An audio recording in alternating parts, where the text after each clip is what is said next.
organizations delivering physical and virtual environments that empower each person to lead their own well-being. I'm Chester Elton, and with me is my co-author and best friend, Adrian Gostick. Well, thank you, Chess. We're going to interview today the global well-being leader for a global oil company with 70,000 employees that's putting a lot of time and treasure into the mental well-being of their people. Our guest today is our friend Kasia Curry, who leads up global well-being for Baker Hughes. Prior to joining this current firm, she spent more than a decade at GE Energy as healthcare and health promotions leader.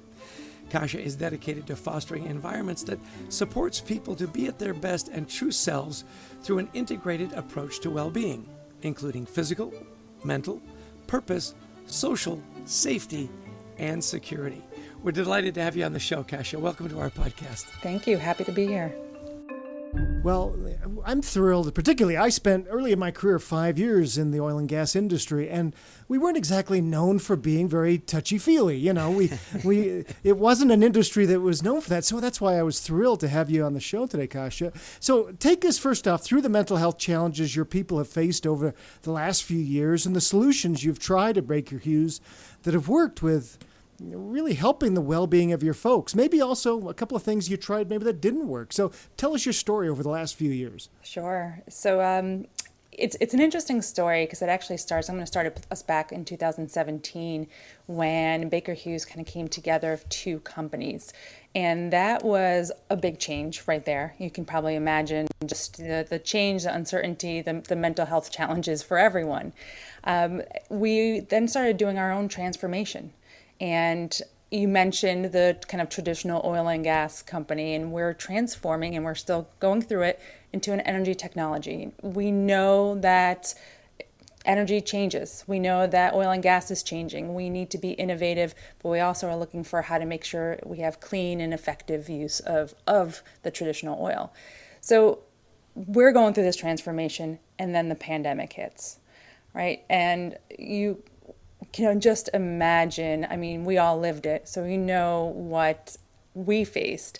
But we have such a diverse population of workers where we'll have employees that are out on oil rigs, that are out on field jobs for our different customers. And these are people that are away from them home normally.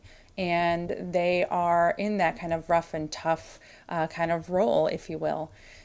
So now they're faced where they still need to be in their office, but potentially exposed to all of the factors of the pandemic.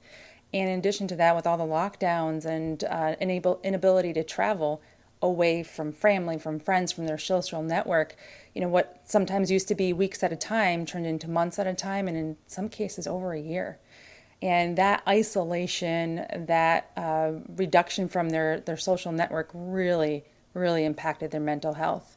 For that population, we really tried to see what can we do? What can we do during that time with so much restriction? We've had many more video conferences or connections where we were able to. We've had managers that were just, pick up the phone and call. Hey, this guy's in a hotel for the next week. Let's give him a call. Let's just talk, see what's going on, and see how they're doing with mentally, physically. Do they have everything that they need? Were they able to even connect with a family member in some other way? So that was definitely a huge mental health impact to that population. But then we have so many other types of employees. We have our manufacturing employees, which in some cases many of those were essential. They had to also go into the office. We've had the concern, the anxiety of, well, what happens if I contract COVID on the transport? If I take a public transportation. So a lot of anxiety there. What's going to happen with the business? We've heard everything was slowing down. Demand was slowing down. What's going to happen with my job? And then we have the set of employees that are, I'll say, more office-based, various different jobs, engineering, finance, HR. Those were not considered to be essential in the sense of needing to be in the office. So now they have to work from home, right? And I think a lot of us made that transition, maybe people that are listening today. And that initial, it wasn't gradual, it was instant. New way of working, new way of managing home, people with children. So not only are you having just the regular, oh my gosh, anxiety with how do I get my job done in this new platform, but what am I doing with my children? What am I doing to care for my elder family member that needed me or needs me to run to the grocery store, get their medicine? And I think another phenomenon that happened was the not able to disconnect and not able to kind of draw that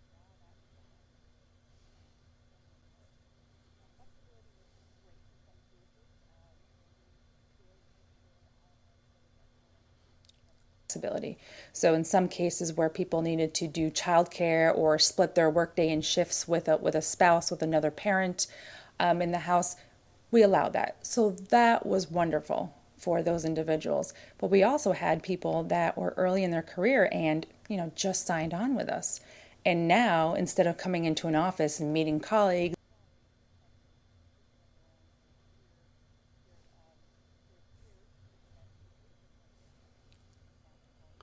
Yeah.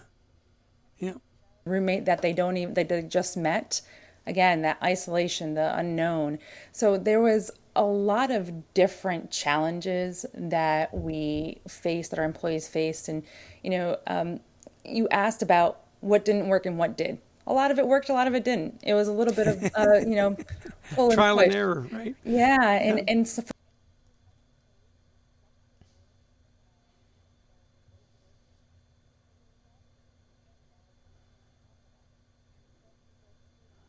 the office, because for their mental health, they didn't like to be at home. They like the social interaction. So it's hard to say what didn't and what didn't work, because it's very unique, very individual.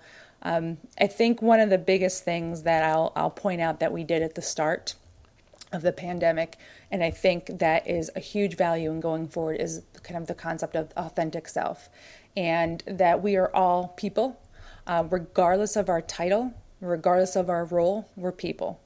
So we all have some kind of instinctual reaction to whatever that stressor is, whether it's the pandemic, whether it's uncertainty, change. We might do it differently. But what we started doing at the very start of the pandemic was to have these live webinars. And I still remember one of the ones I hosted was on the topic of we all struggle, or we all struggle differently. And we've had some very senior leaders. We had some other managers in the company. We had people in different regions of the world simply talking about what they went through, what they've been going through, and what they are going through. And that was some of the most positive and powerful reactions I've heard from people, from just our employee base, saying, it's good to see that we're all humans, right? Yeah. It doesn't matter that title. Kasia, you bring up such a good point. The manager plays such an important role. Like you said, the flexibility, what works for someone may not work for someone else. And yet I know when you're talking about mental health with managers, they're not therapists, right? They don't have certification. They don't. And so what are you doing to help your leaders lead with more empathy? Particularly, like you say, you've got such a diverse workforce. You've got some rough and tumble. You've got some back office people. Mm-hmm. So what are you doing to help managers lead with more empathy in the workplace? That's a great question. And I think we've put a lot on our managers, even just from the pandemic, but even as businesses transform, even as the world transforms. So one of the things I always say is, first and foremost, you need to take care of yourself. Right? If they're stressed out, they're not going to be able to do and support their teams. Kind of going back to the being human, right? Just have a conversation. Know your team, not for the project that they're doing, but who they are. And I think once you get to know their team, the individual, they'll be able to pick up on something that's different. But one of the things that I've heard the most coming out of the last couple of years is, well, I don't know what to do. I don't know what to say. I don't know necessarily what signs to look for. Some people more intuitive than others. So what we've really done is kind of have a variety of options. I don't know if you want to call it a toolkit, or a variety of options for our leaders to kind of empower themselves. One is simply a toolkit, a checklist. Here's some information, signs to look for. We've done workshops where they're interactive, a little bit of role play to really understand, how do you have that conversation with an employee on well-being? It doesn't have to be about mental health, but just on well-being. And coffee talks, and what I mean there is just an open forum for managers to kind of have that discussion. We might have the same kind of type of employees. Maybe they are all field employees. What worked for you? What worked for you for the finance guy that is at the end of the quarter and pounding things out? So, and then also just really online training, self-demand trainings, and just more of a formal training. So there are different options for people. But one of the things that what I'm trying to be sensitive of is time, right? Managers still have their day-to-day job, and now they're trying to be looking out more for their team.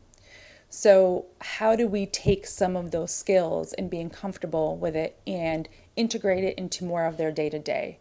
We have a learning and development team. So how do we weave that in talking about well-being into the trainings that they already have to do? We have employee resource groups. They do a lot of wonderful things. How can they support and they talk about the same topic? So you can get it from different places and not just have to, sit in a training, if you will. I love that idea of integrating into what you're already doing. We're already doing diversity training. Let's put in well-being into this because there's a lot of impact on anybody who feels like another, for example. So I love that idea of integrating in what you're doing and not adding something else onto people's plates. So one of the things I wanted to ask you about, we're in what's called now the Great Resignation and employees having more choices than maybe they've ever had before. So how can well-being be used to attract great talent? If somebody's listening to this, why should we care as an organization? It's the future. I think that the biggest thing is it's not a nice to do anymore. It is a have to do. We've seen that, especially if you're looking at the entering workforce, that's what they're asking for. There's a huge transition from what the ask is of a company from, let's say, the boomers generation, than from what the entering workforce. Boomer generation really looking at some of those traditional benefits. And here it's like, well, benefits are benefits. They're there. They're going to have medical. You're going to have dental or whatever they also are. But do you care about me? Does the company care about me? Does the company care about me as a whole? What am I doing to really that work that I'm doing, does it connect into something bigger? So, when we're talking about care, for example, we actually have one of our values is care, and that we focus on. We care for each other, we care for our safety, we care for our customers. We make that a value. People run the company, right? And without people there, we wouldn't be doing much. So how do we show that through the offerings like benefits and programs, but how do we also show that as part of the culture? What are leaders doing? Kind of the walking the talk, right? Do we actually do it? And I think it's very important to do it from even before onboarding, the recruitment process, how you portray yourself, all the way through onboarding and then continuing through the journey of the employee's lifespan. And there's some cynicism, especially in the younger generation I'm seeing, of that care. So do you see that you have to work maybe even a little harder? I have to work different. And I think that's the biggest thing, is because when we have this very different variety of populations, not even generational, but also cultural and country specific, how you approach, let's say, mental well-being with somebody that is an older generation, they don't tend to talk about it. Same thing with different countries. Just don't talk about it. We keep it, you don't talk about it, or you only talk about it with your family. What we're seeing with the entering workforce is it's on the table. They're always talking about it. So I don't think it's harder or more. I think it's just different. We're now getting more vocal about it. We are now looking to the different populations to say, hey, what works for you? How do you want to receive this information? Do you want an app? Do you want a panel discussion? What will work for you on this topic, and how do we get there? How do we move and transform our well-being to be there? Well, because you're such an international company and you've got so many employees, have you found there are certain parts of the world where it's a little harder to talk about? well-being? I mean, you talked about there are some generational differences, there are some country differences. Have you found there's certain areas that are maybe a little more difficult to navigate? Absolutely, absolutely. The Middle East tends to be more reserved when it comes to mental well-being, and other parts of Asia Pacific, depending on where. It's more of how do you approach it. We all know that the word stress, I feel, is almost like international. We can talk about stress. I'm stressed about work. I'm stressed about home. This situation came up. It's a little bit more accepting. So one of the ways that we kind of look at it is, here's our topic. Let's say it's mental health or physical health. How does that resonate within your culture? How does that resonate within the country? One of the things that we've done is have these champions in the different regions. So, here's the big picture that we want to do. Adapt it to what makes sense locally. And so kind of also empowering those champions, those safety leaders to really drive it in a way that makes the most sense. If we need to talk about ergonomics to say, that's how you talk about fitness and making sure you move, that's what we'll do. So it's just really important to do that. And it's important to be sensitive. One little tangent here is I had a comment recently from an employee who I believe was actually US based, said, I've had enough about hearing about mental health. And it's true. Everybody's different. But that's the other thing. We have to be sensitive to give that balance, give it well-rounded, and allow it in a way that people can digest. And I like where you're going. You're getting to some very specifics of mental health versus this big idea of mental health. Well, sometimes you call it, let's address stress. Sometimes you talk about ergonomics and getting moving, and they all do help. So that's great. Okay, so you've been doing a lot over the last few years, and as we know, Baker Hughes, lots of engineers, very technical people. How do you measure the success of a wellness program when you have a very left-brain workforce? Great question, and a difficult one. For me, I think one of the important, there's kind of two levels, we'll say. One is the employee, is it meeting their needs? Are they using it? Do we have to do something different? And some of that is a little bit soft, right? Do you like this?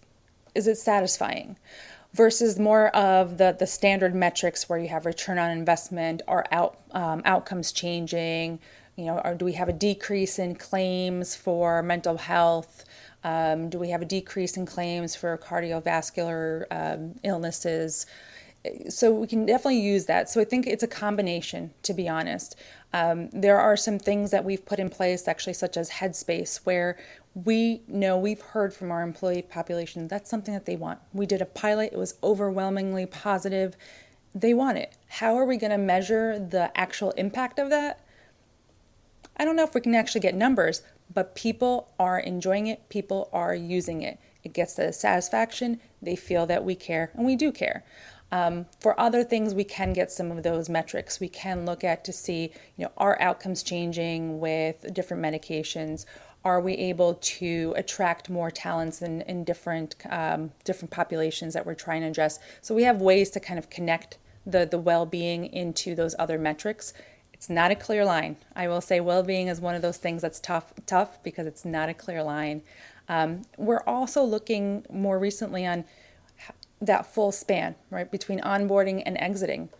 Are there things that we can track for exiting employees when it comes to well-being? Are people really leaving because of workload or things that we can control that impact their well-being? So it is a evolving area. It is definitely hard to measure, but I think you're right. You gotta hit the left brainers, as well as something that I feel is important is just the sentiment of the employees. It's so wonderful that you talk about these new practices and evolving and adjusting. If there's one old practice or an outdated practice, what would that be? Something that you want to stop doing? You talked about all this great stuff you're evolving to. What do you want to stop doing? Maybe an outdated practice. For any organization, for mental health, I think. Sorry. Yeah, for the mental health and well-being. Yeah, so I think we're working on it. We as a whole industry, it's kind of moving away from this just talking about physical health. And well-being is much more than physical health. It is your mental health. But we actually have 5 pillars or 5 elements. And I think it is just moving away to moving towards that holistic approach.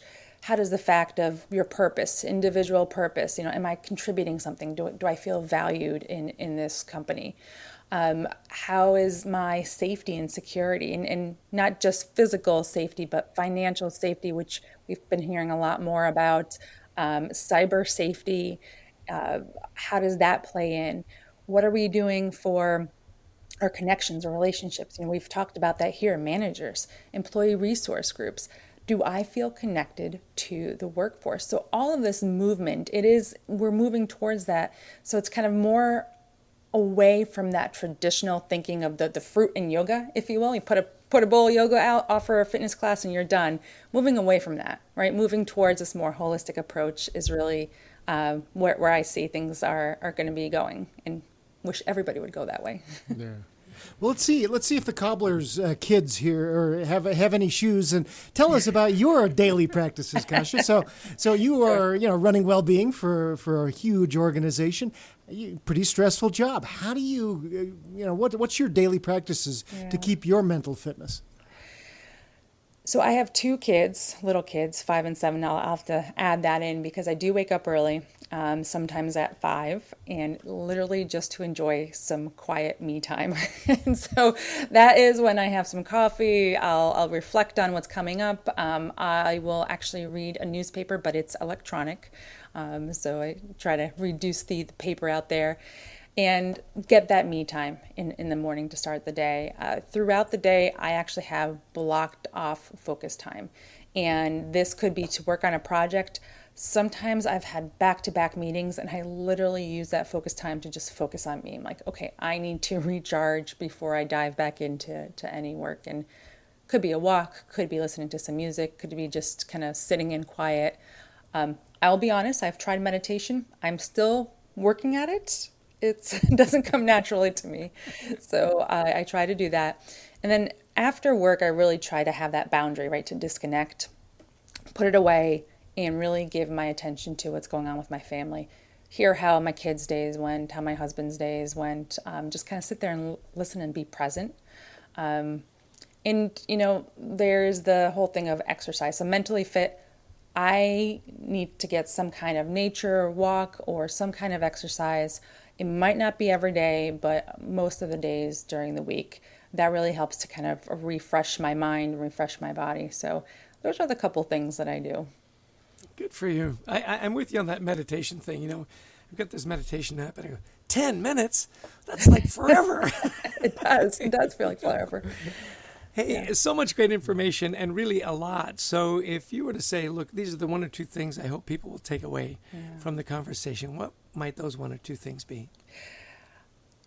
The first one I have is that I really want mental health focus to continue. And we've done a great job because of the pandemic to start talking about it. But let's keep that spotlight going forward.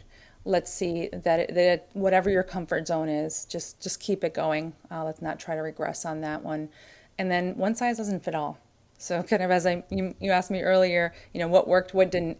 Well, something can work for one person, something might not work for for another person. So whether you're listening and you're an individual, a leader in a corporation, in a community, put ideas out there, see what works, but also keep in mind that there might have to be multiple options for people, for your population. Great. Listen, you've been a wonderful guest. Thank you so much for sharing your expertise and the best practices and all those great tools. We really appreciate your time today, Kasia. Thank you. Well, Chess, that was really great. Hearing from, first off, I love that these big companies now, Baker Hughes, 70,000 employees, and they have a global leader of well-being. That shows there's the tide shift, right? Well, right where, she left off, this idea that she wants mental health to continue to be a focus for companies. It's easy to say, okay, it's pandemic, and even though it's maybe not as severe, that it'll tail off and drop off the end of the table. I thought that was a really important message, that it can't be something that drops off, that it's something that continues to be important to companies. Right. And I love the message, the lessons learned during the pandemic. One of the things that jumped out to me was she was saying, we did these webinars, and the message was we all struggle, and they would have senior leaders from throughout the world who would say, this is what I've been through. My kids, trying to get them to do Zoom school, my elderly parents, and I've got, this going on in my family. And she says, all the things we did. Now you can think, she has a full-time job and a team that are working on this. But that was the most powerful, to see their leaders be vulnerable. And we've seen that time and time again, haven't we? Yeah. I mean, when you show your authenticity, and she talked about that, bring your authentic self to work, right? That became really important, is that when your leaders share, it makes it okay for you to share. I really appreciated that there was a variety of tools. She mentioned it right at the end. One size doesn't fit all. This idea of, look, we've got a checklist. We've got coffee talks. We've got on-demand trainings, time to be with your families, and so on. Gave them a list and say, find out what works for you and your team, and give you almost a Chinese menu to choose from. I thought that was really important. Yeah, or any type of really menu, not just the Chinese food. Pad Thai. I love the Pad Thai when that's on the menu. Yeah. And I noticed that too. And I scribbled down some ideas, because we often hear from organizations, what do we do? Well, she just gave a whole wonderful list to, get to know your team. They taught them how to have a connection, how to create a connection with somebody. They taught them, they have sharing where what's worked for you. Well, all of a sudden I can learn what worked in one factory in so-and-so, and I can maybe use that idea. I love that idea of learning from each other and sharing, because sometimes, unfortunately, we often think of other departments in the organization as competitors instead of, no, the people on the outside, they're the competitors. We should be sharing ideas and building each other up. Yeah, and on that international front, how do you communicate that? The word stress is international. Everybody can relate to stress. I also thought it was really innovative, and I hadn't heard this, where there are designated champions in the region, that find out what works locally. She mentioned it's a little different in the Middle East. There are different traditions and values there. So that you've got a local champion, to me, was really innovative and showed their commitment to their people and mental health. Yeah. And one of the last things, this idea of care being one of their core values. Well, we help organizations now and then with their core values and refining them. And it's not a small thing to put a value in there that says care, because what happens when you do? Everybody's looking for exceptions, aren't they? Aha! You say you're caring, but you did this. And so it's a big deal when a company adds the word care to its values. And it shows that, they're really trying. They're not going to be perfect, but they're trying to live up to this big ideal. Yeah, isn't it funny? We all turn into little kids when stuff like that happens. I'm just relating to my grandkids. Well, that wasn't very kind, Pop. We're going to be kind. You weren't very kind, Papa. Caring. Well, that wasn't very caring. Lastly, for me, and I always enjoy when our guests share their personal habits and traditions. That going for a walk, learning to meditate. Boy, I can relate to that. It's so good for you. You go, and yet I struggle with it, I can't believe that you would have a problem sitting and just being quiet for 20 minutes. That blows my mind. Yeah, I've got the attention span of a gnat. Yeah. Anyway, it's this idea of blocked off time, though, I thought was really good. And that's a discipline. Yeah. That, look, I've got blocked off time between meetings, because how often do we go back to back to back to back? Yeah. And we never get out of our chair. We're lucky if we get a sip of water. Yeah. So that idea that, no, this is, not to be booked. I'm going to just go for a walk or do whatever. That's a discipline we could all use more of. Well, big thanks to Kasia Curry for coming on, sharing what Baker Hughes is trying to do for their employees. We want to thank our producer, Brent Klein, to Christy Lawrence, who helps us find such amazing guests, and all of you who listened in, and especially if you download the podcast, that helps us build up our listenership and spread to around the world. Absolutely. Share the podcast with friends and family. Lots of great tips here. If you know somebody in particular that's struggling with anxiety, give them a link to a podcast. And by the way, we love speaking to audiences both in person and virtually on this topic, on the topic of gratitude and culture. We also do a lot of executive coaching. So feel free to look us up on thecultureworks.com for all information about Adrian Gostick and Chester Elton. And then there's our online community that's kind of fun too, right, Adrian? Tell them about that. Well, check out thecultureworks.ai, and there's a safe place to learn a little bit more about building a well-being culture. So we want to thank you for joining us today, and for all that you do for the people around you to keep their mental health feeling good. And we want to thank you again for joining us today. You bet. Take care and be well.